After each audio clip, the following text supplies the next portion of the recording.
السلام علیکم ورحمۃ اللہ وبرکاتہ۔ الحمدللہ والصلاۃ والسلام علی رسول اللہ۔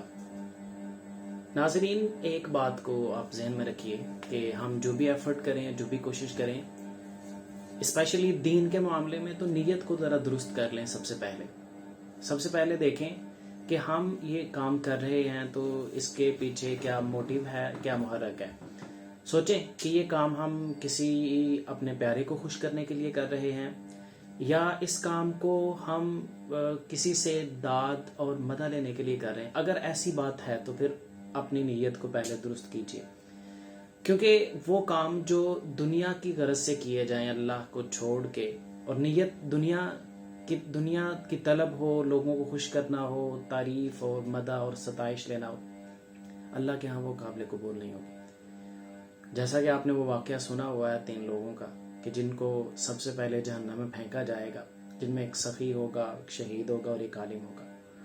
اللہ کے نیک بندوں کا کیا شیوا ہے؟ اللہ کے نیک بندوں کا یہ شیوا ہے کہ وہ اگر کسی کو کھلاتے پلاتے بھی ہیں تو وہ کہتے ہیں انما نطعمکم لوجہ اللہ لا نرید منکم جزاء ولا شکورا، کہ ہم تو تمہیں اللہ کے لیے کھلاتے اور پلاتے ہیں، ہمیں نہ تم سے شکریہ چاہیے، نہ صلہ چاہیے، نہ جزا چاہیے۔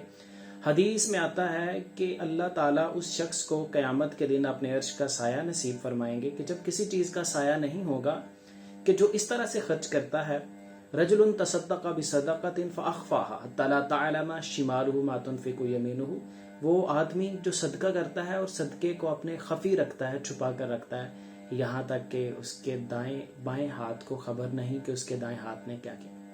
یعنی کیسی کمال کی السٹریشن ہے کہ نیکی کر دریا میں ڈال، مطلب نیکی کر کے یوں بھول جائیں کہ جیسے آپ نے کی نہیں ہے۔ وہ کی کس کے لیے کی ہے؟ جس کے لیے کی ہے وہ یاد رکھنے والا ہے، وہ علیم بذات الصدور ہے، اور اس سے یہ توقع رکھیں کہ یہ نیکی جو آپ کو تو یوں لگتی ہے کہ جیسے ایک کھجور کے برابر ہے، آپ کی نیت کے اخلاص کی وجہ سے اور دل کی طہارت کی وجہ سے وہ نیکی آپ کی جو آپ کو کھجور کے صدقے جتنی لگتی ہے، ہو سکتا ہے قیامت کے دن اللہ تعالیٰ اسے احد پہاڑ کے ثواب کے برابر آپ کے سامنے لا کھڑا کریں، اور آپ حیران رہ جائیں کہ ہم نے تو اس سے بڑی چھوٹی سی نیکی سمجھا تھا، لیکن اللہ نے اس کی اتنی پذیرائی کی کہ اس کا اتنا صلہ عطا کیا۔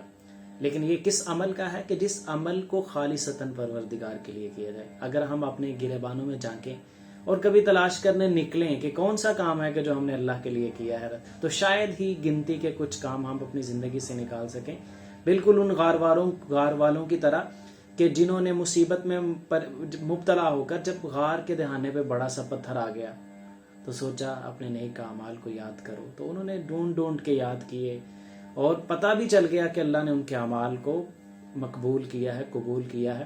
تو کیا ہمارے پاس بھی کوئی ایسا عمل ہے کہ جو خالصتاً اللہ کے لیے کیا ہے؟ اگر نہیں تو پھر ہم اپنی نیتوں کو درست کیوں نہیں کر رہے؟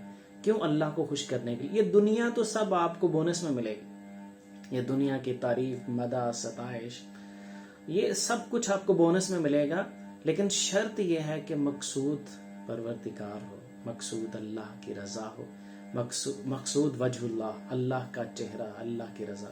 اللہ تعالی ہمیں اعمال میں اخلاص پیدا کرنے کی توفیق عطا فرمائے۔